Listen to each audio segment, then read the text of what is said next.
Selamat pagi Bapak-bapak, Ibu-ibu, saudara-saudara yang adalah sahabat Tuhan Yesus.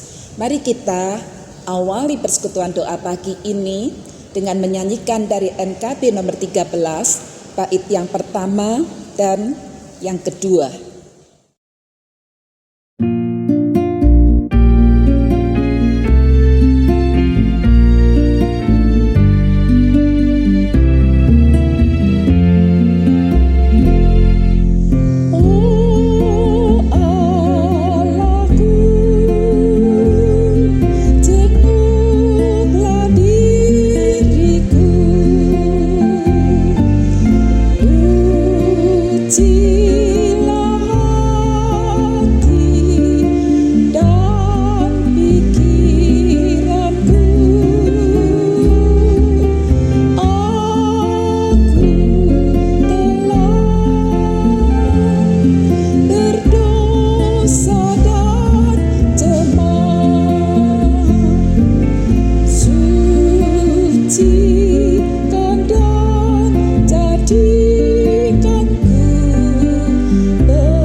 Tuhan Yesus, terima kasih karena pagi ini sebelum kami mendengarkan berita-berita dari dunia, sebelum kami bergaul dengan orang-orang dunia yang seringkali memberikan pengaruh yang buruk terhadap kami, dan sebelum kami bekerja untuk kepentingan diri kami sendiri, kami mau mendengarkan suara Tuhan, suara dari sahabat kami yang setia. Dan firman Tuhan itu biarlah menguji diri kami. Sudahkah kami menjadi sahabat Tuhan yang setia? Tuhan, bersabdalah kepada kami sekalian. Kami siap untuk mendengarkannya, siap untuk ditegur, siap untuk dituntun, untuk memperbaiki sikap hidup kami. Terima kasih ya Tuhan untuk firman-Mu. Dalam nama Tuhan Yesus Kristus kami berdoa. Amin. Saudara-saudara, pada pagi hari ini saya mengajak kita semua untuk memeriksa diri kita masing-masing. Sahabat, siapakah diriku selama ini? Firman Tuhan dari Yakobus pasal 4 ayat 4 berbunyi demikian. Hai kamu orang-orang yang tidak setia, tidakkah kamu tahu bahwa persahabatan dengan dunia adalah permusuhan dengan Allah? Jadi, barang siapa hendak menjadi sahabat dunia ini, ia menjadikan dirinya musuh Allah. Saudara-saudara, pasti saudara punya kawan. Tidak mungkin tidak punya kawan. Namun, sekalipun mempunyai kawan yang begitu banyak, belum tentu punya sahabat. Oleh karena sahabat itu adalah kawan yang lebih akrab dibandingkan dengan kawan-kawan yang lain itu. Terhadap sahabat tentu kita bukan hanya berkawan, tetapi kita bahkan bisa menjadi saudara dengan sahabat kita. Amsal 17 ayat 17 mengatakan, seorang sahabat itu menaruh kasih setiap waktu dan menjadi seorang saudara dalam kesukaran. Jadi bukan hanya asal berkawan, makan bersama, main bersama, tur bersama, bukan hanya itu. Tetapi seorang sahabat itu bahkan mau peduli ketika kita berada di dalam kesukaran, kesusahan. Sahabat yang baik pasti dia mau ada di dekat kita bukan hanya ketika kita bersukaria, tetapi ketika kita dalam kesusahan, dia selalu berada di samping kita. Nah, hari ini penulis surat Yakobus mengajak kita untuk merenungkan selama ini kita menjalin persahabatan dengan Allah atau persahabatan dengan dunia. Konon kabarnya di sebuah desa tinggallah 2 orang petani yang bersahabat. Namanya Manu dan Diska. Mereka punya sawah yang berdekatan. Mereka menanam padi pada waktu yang bersamaan, menggarapnya juga secara bersama-sama, sehingga panennya pun pada waktu yang bersamaan. Nah, tahun demi tahun persahabatan mereka itu terjalin dengan sangat baik. Hingga pada suatu hari saat musim panen, Diska itu memperhatikan hasil panenan Manu. Kok kayaknya lebih banyak, lebih berhasil dibandingkan dengan hasil panen sawahku. Diska mulai pikir-pikir, apa ya sebabnya? Padahal mengerjakannya bersama-sama, menggarap dengan cara yang bersama, tapi kenapa hasil panen Manu lebih banyak dari punyaku? Biasakan saudara-saudara bahwa rumput tetangga itu lebih hijau. Demikian juga Diska merasa bahwa hasil panenan Manu jauh lebih banyak ketimbang hasil panenan miliknya sendiri. Nah, mulailah timbul rasa iri hati, ya. Iri hati itu mulai menguasai hati dan pikirannya. Dan Diska mulai merencanakan sesuatu yang jahat. Sehingga pada suatu malam secara diam-diam Diska ini membakar sawah milik Manu. Akibatnya Manu tidak bisa panen raya. Bahkan Manu harus membayar hutang bibit padi dengan tanah sawah yang dimilikinya. Nah, karena sudah tidak mempunyai sawah lagi, maka Manu terpaksa meninggalkan desa itu untuk pergi ke desa yang lain. Nah, dengan berjalannya waktu, ternyata Manu tahu bahwa yang membakar sawahnya itu adalah Diska, sahabat satu-satunya, sahabat yang sudah bertahun-tahun bersama dengan dia. Ternyata kok tega menghabisi hasil panen sahabatnya sendiri. Wah, di dalam hati Manu ada dendam yang luar biasa. Dia berusaha untuk kapan aku bisa membalas kejahatan ini dengan kejahatan. Kapan ya aku punya keberanian untuk membakar sawah Diska. Saudara, Manu sangat marah, sangat sedih, sangat kecewa, ya. Dan dia sungguh-sungguh memikirkan bagaimana caranya aku bisa membalas dendamku ini. Namun dengan berjalannya waktu, ketika Manu itu berjalan-jalan dekat dengan sebuah pegunungan, begitu di sana ada pohon jeruk. Dia melihat kok buahnya begitu indah, begitu dia coba memetik satu, dia makan kok manis ya, dan kemudian dia kumpulkan biji-bijinya, dia coba untuk tanam di tanah yang dia miliki, ya seadanya saja. Ternyata bisa bertumbuh dengan baik, dan terus menerus dia tanam pohon jeruk, dan akhirnya Manu berhasil menjadi orang yang sukses karena buah-buah dari pohon jeruknya. Nah, dengan keberhasilannya itu, Manu menjadi lupa akan dendamnya terhadap Diska, sehingga niat jahatnya itu urung tidak dia lakukan. Saudara, dari persahabatan dua orang ini, Diska gagal menjadi sahabat yang baik bagi Manu. Diska telah menjalin persahabatan dengan dunia, bersahabat dengan kejahatan, yaitu iri hati. Dia pupuk iri hati itu sehingga kemudian membuahkan perbuatan yang jahat. Dia tega membakar sawah Manu. Sedangkan Manu di dalam pergumulannya, akhirnya dia mampu untuk melakukan yang benar, yaitu tidak membalas kejahatan dengan kejahatan.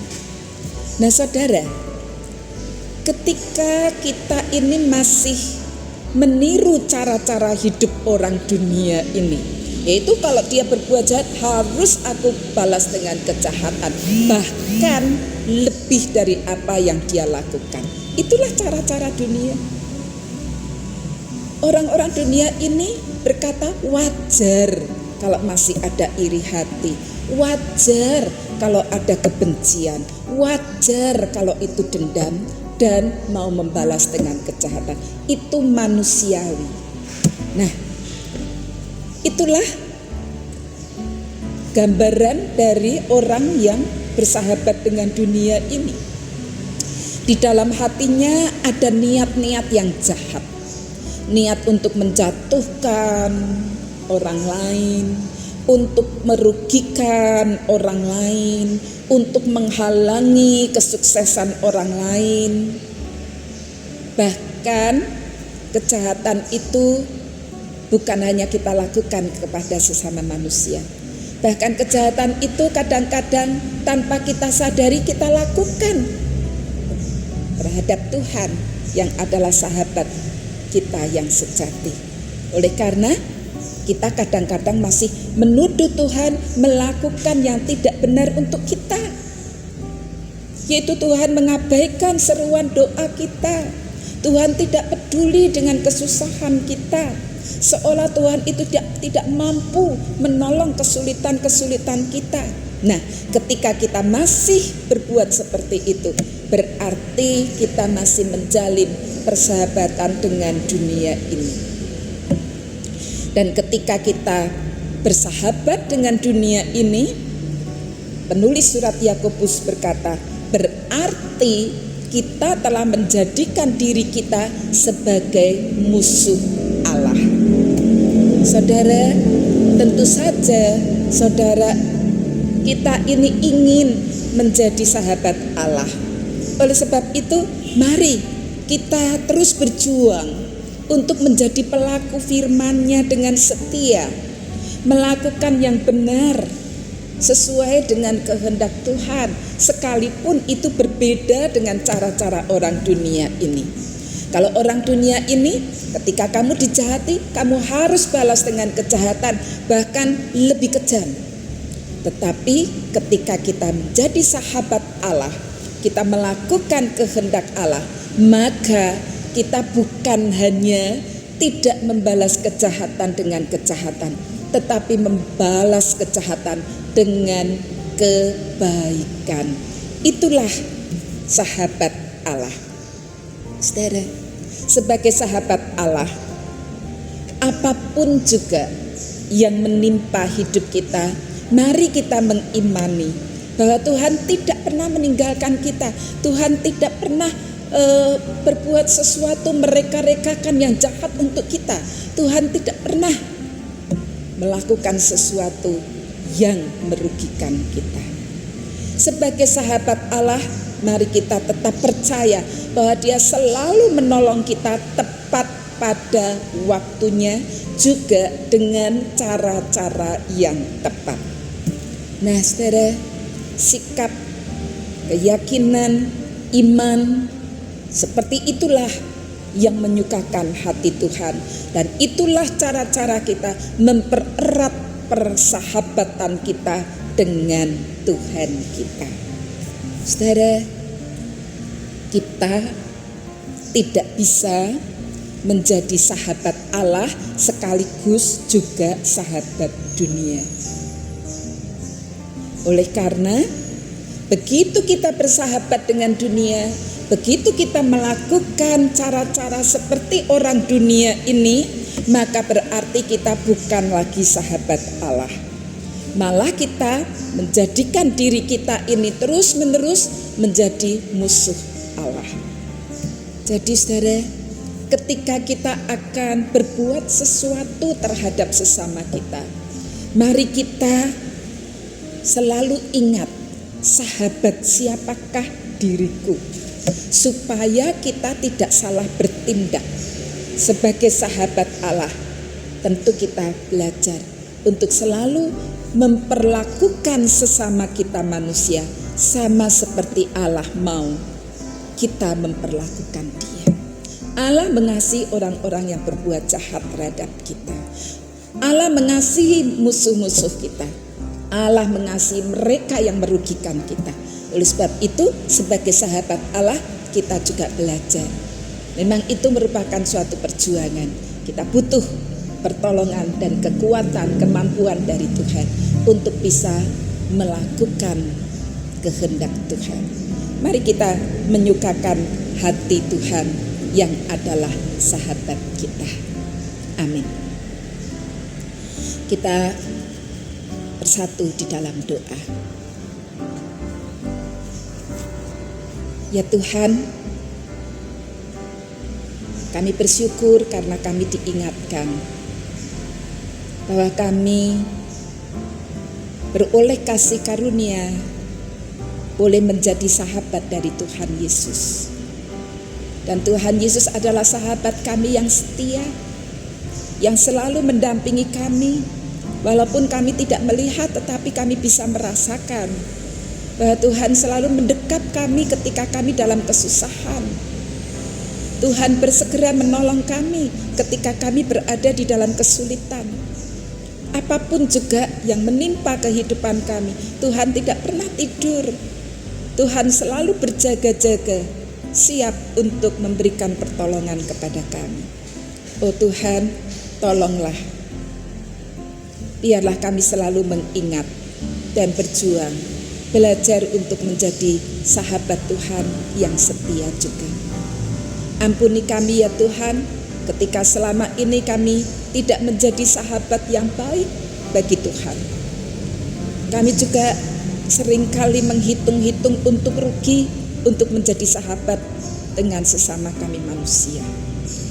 Tuhan tolong kami, ajarkan kepada kami ya Tuhan untuk sungguh-sungguh merenungkan akan firman Tuhan secara benar, dan kami belajar untuk melakukannya, karena dengan demikian akan mempererat persahabatan kami dengan Tuhan. Terima kasih ya Tuhan. Pada saat pandemi ini masih terus ada di dunia ini, banyak orang yang di dalam kesusahan. Biarlah kami belajar untuk menjadi sahabat bagi mereka yang di dalam kesulitan.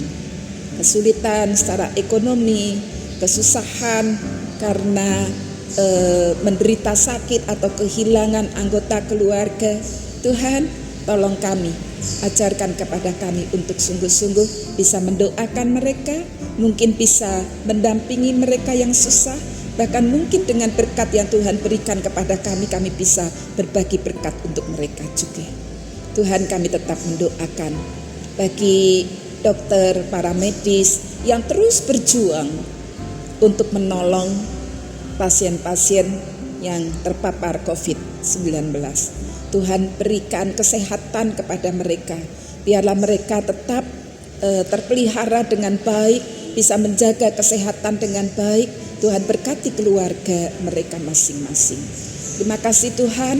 Kami doakan untuk pemerintah yang terus berjuang untuk bisa mendapatkan vaksin, bisa mendapatkan obat-obat yang bisa menolong dan menyembuhkan, bahkan bisa menghentikan pandemi COVID-19 di negara ini. Tuhan, kami sungguh mau menyerahkan kesusahan-kesusahan kami adukan kepada Tuhan, dan Tuhan siap untuk memberikan pertolongan kepada kami. Bahkan Tuhan mau menolong sesama kami manusia melalui diri kami. Terima kasih ya Tuhan, biarlah kami hari ini boleh bekerja dengan sukacita, oleh karena kami diingatkan Tuhan Yesus adalah sahabat kami yang setia. Tetap Tuhan menjadi sahabat kami yang selalu peduli dengan kehidupan kami. Terima kasih Tuhan, hanya di dalam nama Tuhan Yesus Kristus kami berdoa. Amin. Kita akhiri dengan menyanyikan dari NKB nomor 194, bait pertama, kedua, dan ketiga.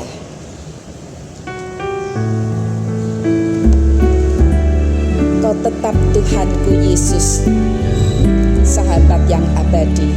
Kau tetap Tuhanku Yesus yang mengisi hidupku. Kau Rajaku selamanya, kau tetap junjunganku. Kau sahabat yang abadi, harapanku yang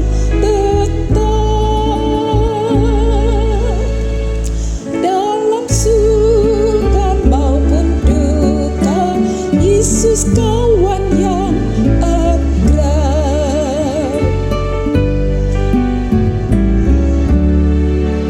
Dahagaku akan damai, kau puaskan sepenuh. Aku yang mendua hati, kau beri iman yang teguh. Kau sahabat yang abadi, harapanku yang tetap. Dalam suka maupun duka, Yesus kawan yang akrab.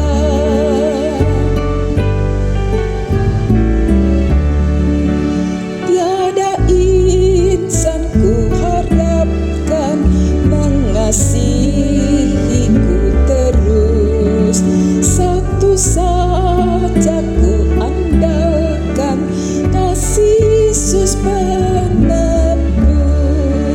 Kau sahabat yang abadi, harapanku yang tetap.